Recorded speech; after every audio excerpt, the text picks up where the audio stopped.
ये जो आम वृक्ष में चारों ओर हैं, इसके लिए दो शब्द है। एक शब्द होता है भार और दूसरा शब्द है संपत्ति। इस दोए में पहले में है फल भारन भरी बिटप सब रहे भूमि नेराय। फल के बोझ से वृक्ष जो है वो नीचे झुक गया। कैसे? बोले पर उपकारी पुरुष जिमी। आम का वृक्ष मानो परोपकारी, और वह परोपकारी होने के नाते संपत्ति पाकर के झुक गया। किसी ने आम से पूछ दिया, इतने बढ़िया फल है, तुम क्यों इस तरह से नीचे उतर आए? उसने कहा, अगर हम नीचे नहीं झुक जाएंगे तो लोग लाठी मार करके तोड़ेंगे, तो इससे अच्छा यही कि जरा नीचे झुक जाओ। और उसने कहा कि हम अगर रख भी लें तो क्या हम रख पाएंगे क्या? अब जो संपत्ति रखते भी हैं, वस्तु रखते हैं, क्या वो सदा रखे रह सकते हैं क्या? क्या उनके साथ जाने वाली है क्या? कोई व्यक्ति नहीं रख सकता। आम ने इस सत्य को जान लिया।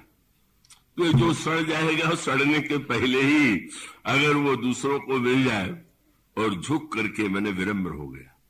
और विनम्र होने के साथ साथ जब किसी ने कहा कि तुम तो बड़े दाता हो, तुमने दिया, तो उसने कहा कि दिया थोड़ी, मेरा भार हल्का कर दिया।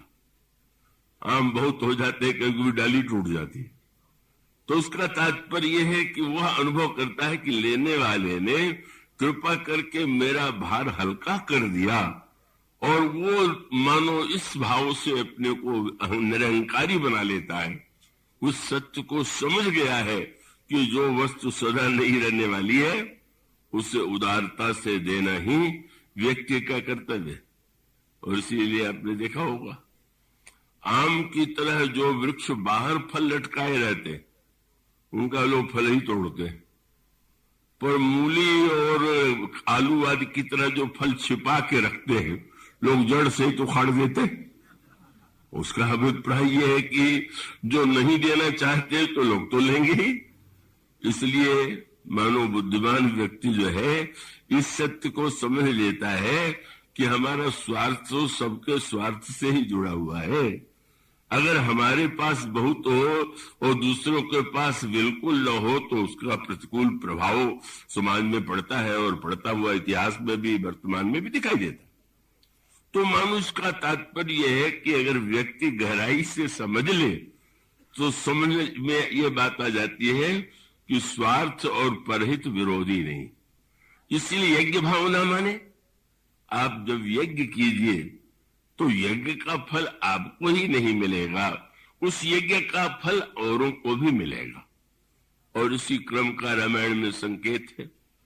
धीरे धीरे स्वार्थ, और स्वार्थ के बाद जैसा कि आप प्रारंभ में पढ़ते, महाराज दशरथ इतने बड़े साम्राज्य के अधिपति हैं, चक्रवर्ती सम्राट हैं, पर सब कुछ होते हुए भी पुत्र नहीं। वो पुत्र के अभाव से पीड़ित होकर के एक दिन वे गुरु वशिष्ठ के चरणों में जाकर के प्रणाम करते। तो पुत्र की आकांक्षा, धन की आकांक्षा ये व्यक्ति में होती है, स्वाभाविक। तो पुत्र की आकांक्षा से जब वे गाते हैं, तो उन्होंने श्रीमद् भागवत में तो सन्यासी महात्मा ने आत्मदेव को उपदेश दिया था कि क्या पुत्र को प्राप्त करना है, लेकिन उनके हृदय की इच्छा नहीं मिटी। पर गुरु वशिष्ठ ने महाराज श्री दशरथ से नहीं कहा। उन्होंने कहा, ठीक, तुम्हारे हृदय में पुत्र पाने की इच्छा है, वो पवित्र इच्छा, लेकिन उस इच्छा की पूर्ति के लिए तुम्हें यज्ञ करना है। अगर आप कल्पना कीजिए कि जिनके घर में पुत्र होते हैं, सब यज्ञ करने के बाद ही होते हैं क्या? ऐसा तो कहीं नहीं। अच्छा, अगर उनकी कुंडली में योग था कि पुत्र होगा, तो होता कि नहीं होता? और श्री राम जी ने अगर उनको मनु के रूप में वरदान दिया था, तो जन्म लेते कि नहीं लेते? सब होता। पर गुरु कितने चतुर हैं, गुरु की भूमिका है, उन्होंने ये भी नहीं बताया कि तुम क्यों चिंता करते हो, श्री राम ने तो तुम्हें पूर्व जन्म में वरदान दिया, पुत्र बनेंगे। ये भी नहीं कहा कि तुम्हारी जन्म पत्री में योग है, तुम्हें पुत्र अवश्य होगा। उन्होंने तुरंत कहा कि एक उपाय है, पुत्र की कामना की पूर्ति करने वाला यज्ञ पुत्रेष्टि यज्ञ होता है, और तुम पुत्रेष्टि यज्ञ करो, और उस यज्ञ के द्वारा फिर तुम्हें पुत्र की प्राप्ति होगी। और स्वयं उन्होंने कहा, वो मेरे आचार्य, तुम्हें यज्ञ नहीं संपन्न होगा, श्रृंगी ऋषि वशिष्ठ बलावा, पुत्र काम शुभ यज्ञ करावा। पुत्र काम और शुभ यज्ञ का अभिप्राय है, एक कामना वह है जो अशुभ है। इसलिए आप देखते हैं दिवाली के पूजन में या व्यापारियों के यहाँ जो दीवार पर लिखा रहता है वो क्या होता है?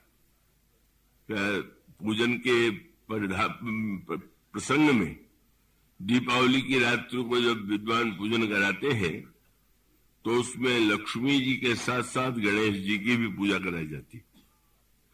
लक्ष्मी जी और गणेश जी का तो कोई उस प्रकार का संबंध नहीं, पर मानो लक्ष्मी अगर संपत्ति की देवी है तो गणेश जी विवेक के देवता हैं, इसलिए मानो संपत्ति पाके भी विवेक बना रहे, यही मनुष्य के जीवन के लिए आवश्यक है।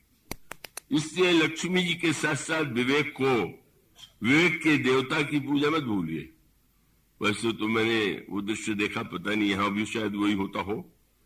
मैंने देखा बम्बई में आचार्य ने पूजन के प्रारंभ में जैसे आह्वान किया जाता है, देवी देवताओं का आह्वान किया, और अंत में जब पूजा समाप्त होती है तो समाप्ति के बाद फिर विसर्जन कर देते हैं कि आप लोग पधारिए, और फिर जब हम बुलावे तब आइए। लेकिन वो बड़ा अनोखा वाक्य मैंने सुना कि आचार्य जी ने कहा, जितने देवता आए हैं बस लक्ष्मी जी को छोड़ के सब चले जाए। बड़ी विचित्र बात थी। मैंने चिंता यह थी कि कहीं ये कह दे कि लक्ष्मी जी चली जाए तो सचमुच में चली जाए। ये ऐसा मनुष्य डरता है, उसका परिचय। वो उसने, ये पंडित जी ने नहीं कहा कि लक्ष्मी जी और गणेश जी न जाए, गणेश जी भी चले जाए तो कोई हानि नहीं, विवेक चला जाए तो कोई हानि नहीं, पर संपत्ति अवश्य बनी रहे। पर लक्ष्मी और गणेश और उसके साथ साथ दीवार पर लिखा रहता है शुभ लाभ। ये शुभ लाभ का क्या अर्थ हुआ? बोले लाभ तो अशुभ भी होता है, अशुभ लाभ नहीं, शुभ लाभ। माने आपका जो लाभ है अगर अशुभ कार्यों के द्वारा अशुभ मार्ग से है तो कल्याणकारी नहीं हुआ। मानो इसका अभिप्राय यह है कि आप जिन वस्तुओं को पाते हैं उसका क्या उपयोग करते हैं, क्या उसका आपके जीवन में उसका स्थान है। और इसलिए मानो यज्ञ भावना का विस्तार करने के लिए जानबूझ करके गुरु वशिष्ठ ने यही कहा, यज्ञ के द्वारा पुत्र मिलेगा। मानो उनके हृदय में यज्ञ की प्रति महिमा संस्कार जागृत और हुआ। और वहां पर भी विस्तार से क्रम यही है, जब अग्नि में आहुति दी गई तो अग्निदेव प्रकट हो गए।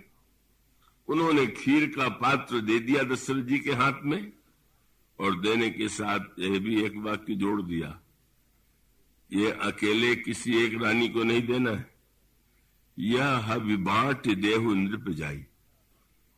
जो आपने पाया है उसको बांटना ही यज्ञ, यज्ञ का फल है।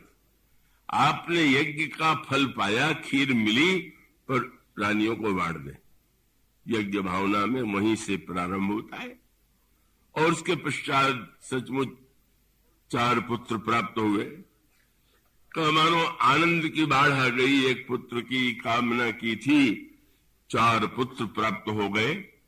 और श्री राम की बाल लीलाओं को देख करके महाराज दशरथ, कौशल्या, अयोध्यावासी बड़े आनंद में निमग्न हो रहे। अब मानो अब स्वार्थ जो है परहित की दिशा में कब आवेगा, कैसे बढ़ेगा। इसलिए आप देखेंगे जो 3 इच्छाएं होती हैं, सुत वित्त लोक ईश्वरा 3, पुत्रैषणा, वित्तैषणा और लोकैषणा। ये तीनों मनुष्य में स्वभाव से होती है। पुत्र पाने की इच्छा, धन पाने की इच्छा और यश पाने की इच्छा। तो पुत्र की इच्छा से और धन की इच्छा से भी श्रेष्ठ इच्छा है यश पाने की इच्छा।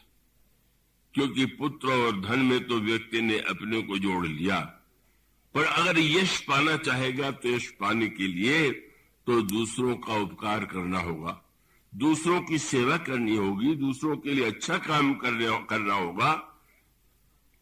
इसलिए इन तीनों आकांक्षाओं में मानो जो लोकैषणा है अति अगर उसका न हो जाए तो आवश्यक है और वो कल्याणकारी। इसीलिए आप सूत्र पाते हैं, जब यहां इतना आनंद अयोध्या में है, उसी समय दूसरे स्थान पर महर्षि विश्वामित्र के यज्ञ को ताड़का, मारीच और सुबाहु उनको नष्ट कर देते हैं और यज्ञ के उस विनाश से बड़े बड़े व्याकुल है मुनि। मुनि भी यज्ञ करते हैं। विश्वामित्र महामुनि ज्ञानी बसहि विपिन सुव आश्रम जानी, तह जप जोग यज्ञ मुनि करे। दशरथ जी ने पुत्र के लिए यज्ञ किया था, पर विश्वामित्र के जीवन में जो यज्ञ है वो पुत्र पाने के लिए नहीं है, वो मानो भगवान की भक्ति की भावना को वृद्धिंगत करने के लिए पद राग जाग चाहो कौशुक जो कियो है, ऐसे गोस्वामी जी ने वाक्य विनय पत्रिका में लिखा। और तब उस यज्ञ की रक्षा के संकल्प के लिए, पूर्ति के लिए विश्वामित्र आते हैं महाराज दशरथ के पास। और वहां दशरथ जी के पास जब महाराज दशरथ ने देखा इतने महान महात्मा आ गए, तो बड़े उत्साह से उन्होंने यही कहा कि आप कैसे पधारे और मांगो भूमि, आप जो भी मांगेंगे बस कहो सो करतन लाओ बारा, आप कहिए मैं देने में देर नहीं करूंगा। विश्वामित्र मनी मन हंसे, अभी जब मेरी मांग सुनोगे तब पता चलेगा कि कहां तक ये उत्साह रह पाता है। और तब उन्होंने कहा, असुर समूह सतामहि मोहि, मैं जाचन आयो नृपतो ही। असुर मुझे कष्ट दे रहे हैं और मैं तुमसे याचना करने के लिए आया हूं। सोचते थे सेना मांगेंगे या मुझसे कहेंगे सेना लेकर के चलो, पर उन्होंने ये भी बता दिया सेना भी नहीं चाहिए, सैनिक भी नहीं चाहिए, तुम्हारे जाने की आवश्यकता भी नहीं। उन्होंने कहा, अनुज समेत देहु रघुनाथ, निश्चर वध में होब सनाथ, अपने दोनों पुत्रों को तुम मुझे दे दो। अब वो तो कान में गया और सारा उत्साह समाप्त, मुंह पीला पड़ गया, बिल्कुल व्याकुल हो गए। और तो ये वाक्य उन्होंने कहा, राजन तुमने पुत्र भी पा लिया, संपत्ति तो तुम्हारे जीवन में ही है, पर अब तुम्हें अवसर मिला है यश पाने का।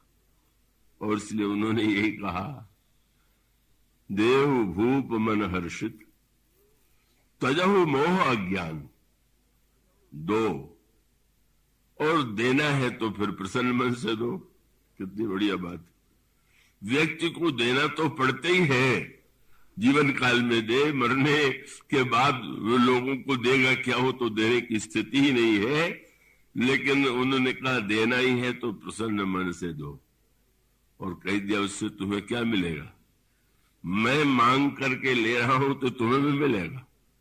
क्या बोले, देव भूप मन हर्षित तजहु मोह अज्ञान धर्म सुयस, तुमको यश मिलेगा, तुम यश के लिए दो तो पुत्रों को। और धीरे से कह दिया, ये न समझना कि तुम घाटे में रहोगे, इनकर अति कल्याण, ये सूत्र है। जब आप देते हैं और आप जब कोई परोपकार करते हैं तो वो दूसरों का ही कल्याण नहीं होता है, व्यक्ति का स्वयं अपना महानतम कल्याण होता है। यही बात विश्वामित्र जी ने महाराज दशरथ से कहा, तुम दो तो तुम्हें तो यश मिलेगा और इनका अत्यंत कल्याण होगा। पर प्रारंभ में ममता की प्रबल भावना जागृत हुई, बस व्याकुल होकर के कहने लगे, महाराज ऐसी मांग तो आज तक मैंने नहीं सुना था। क्या आपने मांगते समय विचार नहीं किया क्या? अब उल्टा हो गया। विश्वामित्र जैसे विचारक के लिए उनको ये शब्द कहना पड़ा कि विप्र वचन नहीं कहो विचारी। ब्राह्मण देवता आपने लगता है विचार पूर्वक कुछ कहा नहीं। अच्छा तो तुम व्याख्या कर दो, क्या विचार है? बोले आप देख रहे हैं, आप निश्चरों का वध करने के लिए कह निश्चर अति घोर कठोरा, कह सुंदर सुत परम किशोरा। देख तो लीजिए, जिन राम लक्ष्मण को आप मांग रहे हैं कितने छोटी अवस्था के हैं, कितने सुकुमार है, और आप मांगना चाहे तो मांगो। भूमि धेनु धन कोसा, सर्वस आज देव सहरोसा।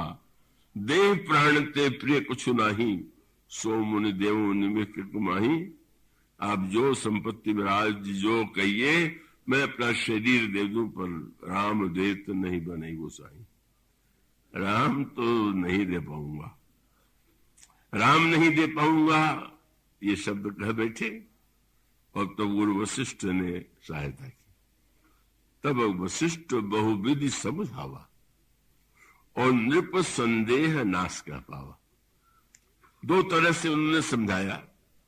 एक तो उन्होंने ये कहा कि राजन, तुम्हें याद होगा, तुम्हें पुत्र नहीं थे, तुम मेरे पास आए थे, पुत्र तुम्हें कैसे मिले? आपने आज्ञा दिया, और आचार्य तुम्हें श्रृंगी ऋषि के यज्ञ हुआ और पुत्र मिले। वशिष्ठ जी ने कहा, राजन सोचो, पुत्र नहीं था और यज्ञ के माध्यम से तुम्हें 4 पुत्र मिल गए। और देखो, एक महात्मा के यज्ञ से 4 पुत्र मिले, और एक महात्मा का यज्ञ नष्ट हो रहा है, तो 4 पाया यज्ञ से तो 2 तो दे दो, आधा तो दो भाई। चारों नहीं मांगने आए हैं, ये भी आधा भी नहीं दोगे? तुम्हें यज्ञ, तुम्हारा पुत्र अगर तुम्हारे प्रारब्ध से नहीं यज्ञ से मिला। समझ में बात आ गई कि गुरु जी बात तो ठीक कह रहे हैं। और उसके साथ साथ एक शब्द कहा, राजन तुम आधी बात को तुमने याद रखा, आधी को भुला दिया। क्या मैंने क्या कहा था? आपने कहा था कि 4 पुत्र होंगे, और भी आगे कुछ कहा था। तो उस समय गुरु वशिष्ठ ने कह दिया था कि धरहु धीर होई सुतचारी। पर वो पुत्र कैसे होंगे? बोले त्रिभुवन विदित और भगत भयहारी, संसार में प्रसिद्ध होंगे और भक्तों का भय दूर करेंगे। बोले आधा तो पूरा हो गया, अब तुम अयोध्या में बंद रखोगे तो त्रिभुवन विदित हो जाएंगे। बस यही तुम्हारे महल में रहे, किया करते रहे त्रिभुवन में। और भगत भयहारी अगर है तो सुन तो रहे हो, मुनि के जीवन में भय है तो उसको पूर्ण करने का अवसर तो यही है। जो फल मैंने बताया था, अब उसका तुम पालन तो करो।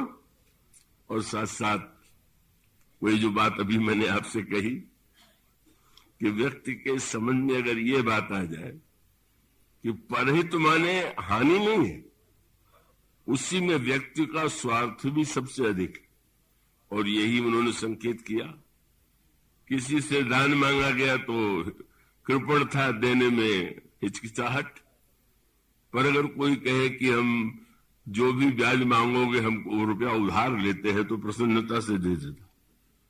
कहने लगे कि देखे तो देखो, दे करके देखोगे तो घाटे में नहीं रहोगे।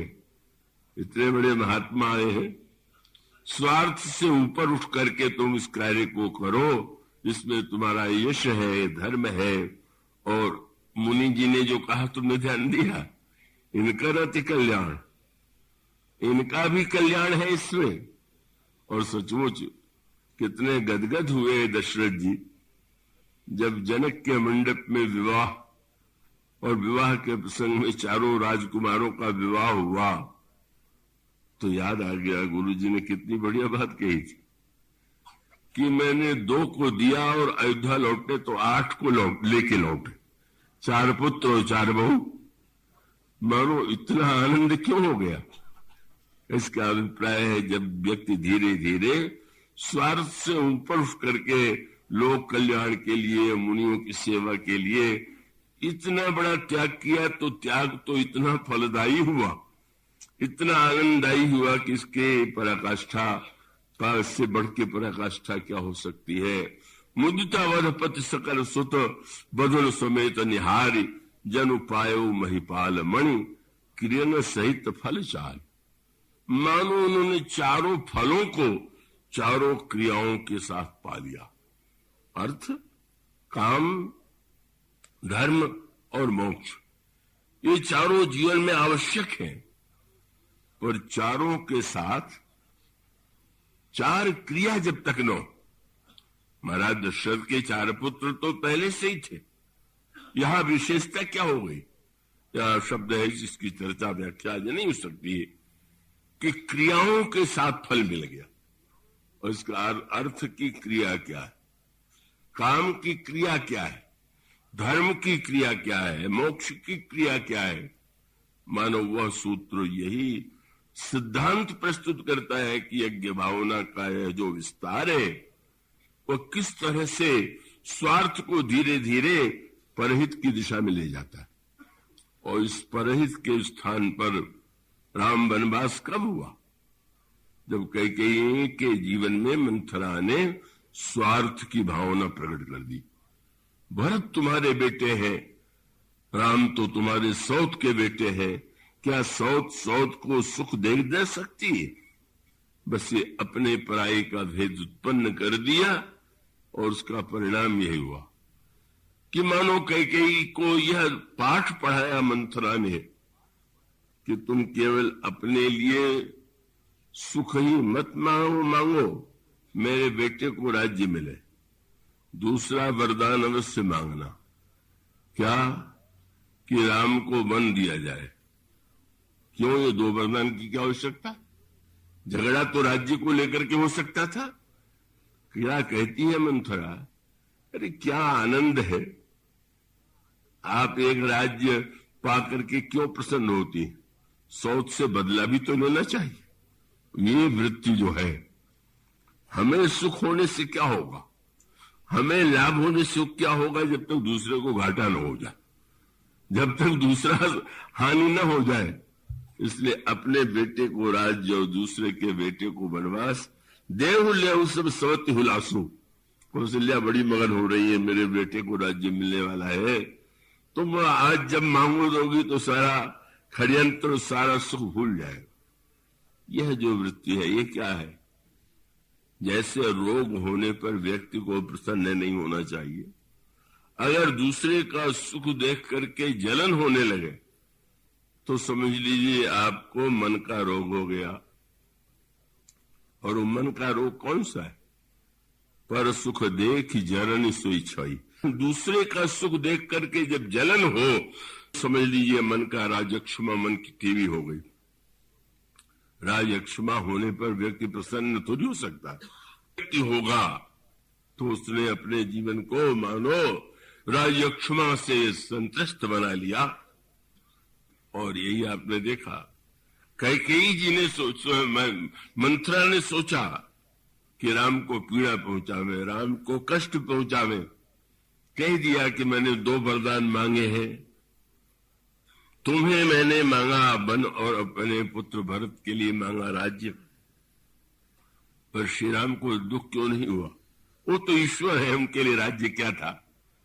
लेकिन वही पारस पत्थर था ना, मुझे राज्य नहीं मिला, भरत को राज्य मिल रहा है। भगवान राम ने तुरंत कहा वाह वाह, धन्य हो गया मैं। क्यों? बोले लाभ ही लाभ, मुनिगण मिलन विशेष बन, सब भांति हित मोर। वन भेज रही हो, मुनियों का दर्शन होगा, तुमने मुझे कितना बड़ा लाभ दे दिया। मुनिगण मिलन विशेष बन, सब भांति हित मोर, और तेहि मह पितु आयस। बहुरी सम्मत जननी तो, पिताजी की आज्ञा, कितना बड़ा सौभाग्य है। और आपको प्रसन्नता हो जाएगी। कोई कह सकता है सब तो होगा, पर राज्य तो भरत को मिलेगा। उनका भरत कौन है? ये लगे कि कौशल्या कैकेयी हमारी विमाता है, सौतिया डाह के कारण उन्होंने राज्य मांगा है। नहीं नहीं, बोले वाह वाह, भरत प्राण प्रिय पावे राजू। भरत को राज्य मिलना तो मेरे प्राण, भरत तो इतना मेरा हो, उससे बढ़ के मेरी प्रसन्नता क्या होगी? ये इस कबहू का दुख सबका रहित था। भरत को राज्य मिल रहा है तो मुझे ही तो राज्य मिल रहा है। किसी ने श्री राम से कहा कि प्रभु छोटा भाई राजा बन जाए और बड़ा भाई न बने, कैसा उल्टा लगेगा? प्रभु ने कहा उल्टा, अगर मैं सिंहासन पर बैठूंगा तो लोग कहेंगे राम अयोध्या के राजा है, पर अगर भरत बैठ जाएगा और मुझसे पूछेगा कोई कि तुम्हारा परिचय क्या है, तो मैं कहूंगा अयोध्या के राजा का बड़ा भाई हूं। अरे राजा होना अच्छा कि राजा का बड़ा भाई होना अच्छा? बड़ा लाभ होने जा रहा है और ऊंचा पद मुझे मिल रहा। व्याख्या ही तो है आनंद लेने की। इसलिए तो जो प्रभु खेलते थे तो खेल में हारते थे बार बार। और जब गोस्वामी जी कहते हैं कि चारों ओर से नारा लगने लगा, एक कहे भाई हार रामजू की, एक कहे भैया भरत जय। एक ने कहा, नारा लगने लगा भरत भैया विजयी हो गए, दूसरे ने कहा श्री राम तो हार गए। कितने नारे में झगड़े हो जाते। पर यह सुने हर्षित भय रामजू, विप्र में बहुविधि दान दे। प्रभु जब दान देने लगे तो किसी ने प्रभु से पूछा, महाराज हार के उपलक्ष्य में दान दे रहे हैं क्या? हार के उपलक्ष्य में थोड़ी दे रहा हूं। तब बोले मेरा छोटा भाई जीत गया इसलिए दे रहा हूं। अर्थ ही तो लेना है। मैं कहा, मेरा छोटा भाई तो जीता है। और श्री राम इतने प्रसन्न हो जाते हैं, मेरा छोटा भाई जीत गया, मेरे छोटे भाई को राज्य मिल गया। कैसी विलक्षण भावना प्रभु के अंतःकरण में है। भगवान राम को कैकेयी ने सोचा था हम दुख दे देंगे, और भगवान राम को सुख मिल गया। भरत प्राण प्रिय पावे राजू। मनुष्य का अभिप्राय यह है कि आपका सुख दूसरों का दुख न बन जाए। दूसरों का सुख, दूसरों का हित आपका भी स्वार्थ है, आपका भी सुख है। यह वृत्ति जब आ जाती है तब व्यक्ति समझता है कि परहित जो है कोई त्याग नहीं है, वह तो कल्याण का सबसे श्रेष्ठ धर्म है। इसलिए परहित सरिस धर्म नहीं भाई।